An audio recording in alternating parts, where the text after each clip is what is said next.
So I want to move from acquisitions and mergers to, let's think about how you use the data.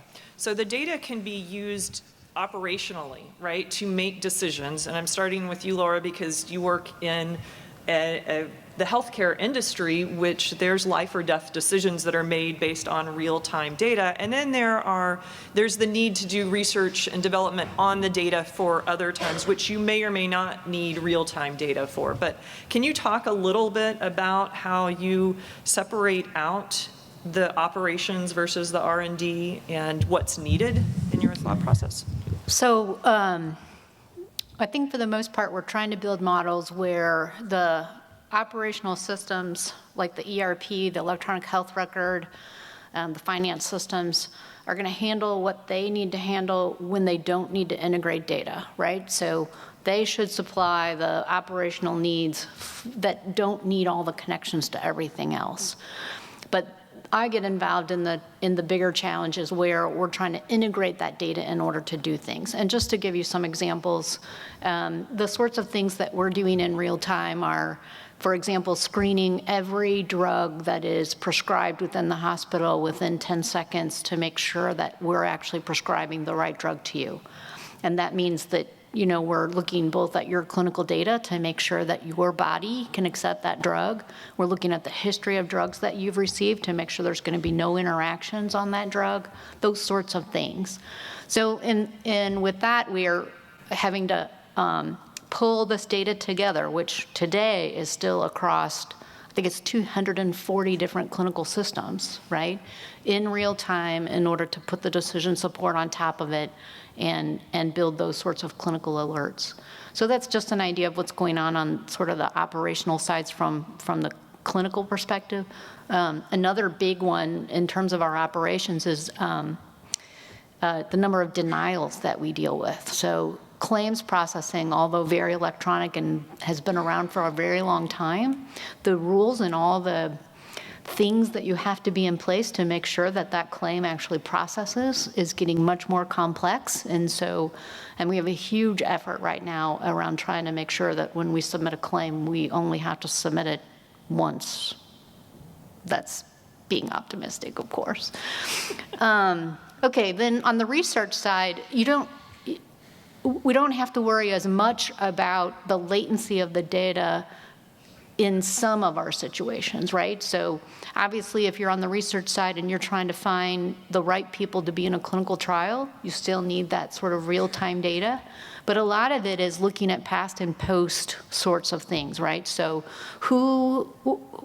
whether or not I should do a study should be based on what my population looks like and the number of patients I think I'll be able to recruit into a trial. That's your historical data, so making sure that that stays up to date and can be utilized and accessed by people. That's a big area of effort for us because a lot of our research data we partner with the medical school on, and so getting these two non-legal organizations to share data and to do it in such a way that benefits both sides is an interesting opportunity. Is that what we're? Yeah. Thank you. Yeah, and I think just to add on to what Laura was saying, I try to think of data in three different ways, right? There's the past, present, and future. The past is your historical, that's your badge. I still need to do compliance reporting. I still need to look at historical trends. I use that kind of batch data as well to kind of predict the future. So sometime in the future, we know that one of our members is going to go into the hospital for some condition because we've looked at the history.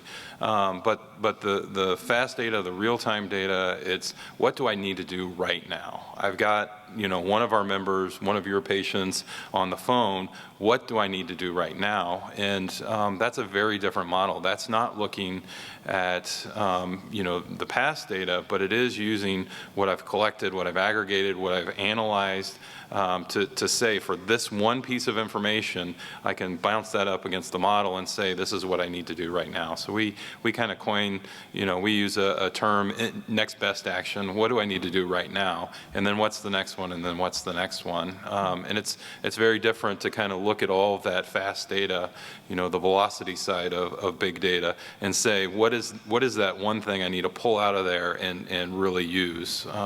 So that's where we start talking about, the streaming data as a part of the Lambda architecture. So. Thank you. And moving over to Monsanto. Yeah, for us, being in an industry like ag, you wouldn't think there's a lot of fast data going on, but the reality is the components that require you to sort of take something like a corn seed and plant it and get it to where it needs to be in a cycled time is extremely a challenging problem. So elements of streaming data that we leverage to do that starts with literally just knowing where we drop the seed into the field, knowing then when it gets harvested, and streaming those events. And every time you touch the seed all the way to the point where it gets processed is an event we're listening for. So we can do things like monitoring truck traffic. We can tell our facilities when a truck's going to arrive. They can start preparing the people so that the time that they need to process that seed as it's coming out of that truck can be minimized, and we can maximize the time we do for processing. We can maximize decisions around which seed we should move into which bags to move to eventually which customers.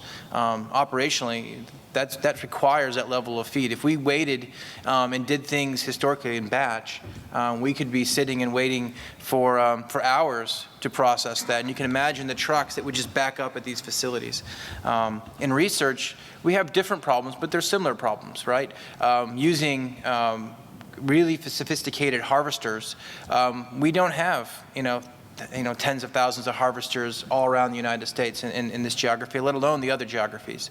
So we have to really optimize the proper usage and placement of those. So we use streaming data around where the harvesters are, what challenges they're facing in the field, streaming that back in such a way that we can analyze the proper placement and movement of those harvesters across, literally from the top of the United States geographically down as appropriate within the right, what we call RM bands or regions of growing places, so that we can optimize the right usage of those harvesters for our entire research organization. So we're honestly, when we think about data, we try to really think of batch second. Batch is a mechanism to stage data for, say, for learning of our analytical models, and really think of everything we're doing as streaming. Using streaming almost as a mechanism for ETL now, rather than using batch, everything runs at, everybody knows, like at their 8 o'clock job, their 9 o'clock job, their 4 a.m. job, and you hope that those jobs are all done by 7 a.m. So when someone comes in and turns on something, that they get their data, right? We're using streaming as much through those processes as possible, so that we know that as soon as an event occurs that data didn't make it, we can respond right there in flight, rather than waiting until the batch gets done to manage it. Cliff? Sure. So I think that's a really great point, which is that as the maturity of your architecture evolves, you get to the point where batch starts to become just an abstraction on top of streaming, whereas you're looking at data as a flow of events, and you're capturing those events first, considering them as events, and then you can work on them in different technology platforms. So I can use a Hadoop environment to do more batch on them, or I can use a NoSQL environment to serve them out to the rest of the org in a scalable way. I can use stream processing algorithms I can inject into that workflow to make decisions based on what I calculated in my batch layer. So a perfect example of that would be, say, I'm on a retailer's website. I'm going to order something. Well, they're not only looking at your past history, the past history of people like you, serving that information out to their stream processing engine in a way that says this person is very likely to buy these items, but let's also look at their last 5 clicks on the website so we know what context to do. And let's look at their location, and maybe it's snowing in their city, so maybe I should put snow gear on there if I'm selling apparel.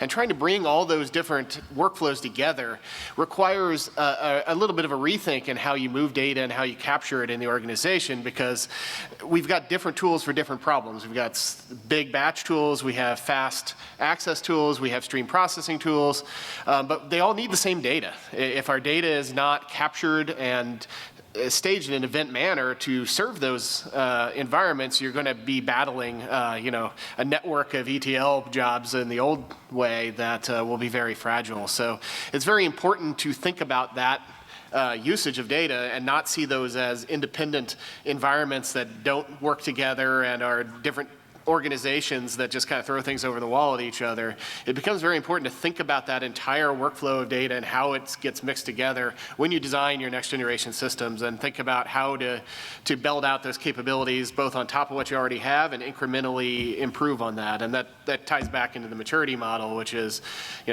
first we have to crawl before we run. So let's expose our data really quickly. Let's start playing with some early stream processing and isolation, and then start tying it into our systems and creating services to expose it and so forth. It's a journey to get to that point where we've mixed big and fast and stream processing and random access all together with the same view of the same data, with all the insight and data science that's been enriching that information.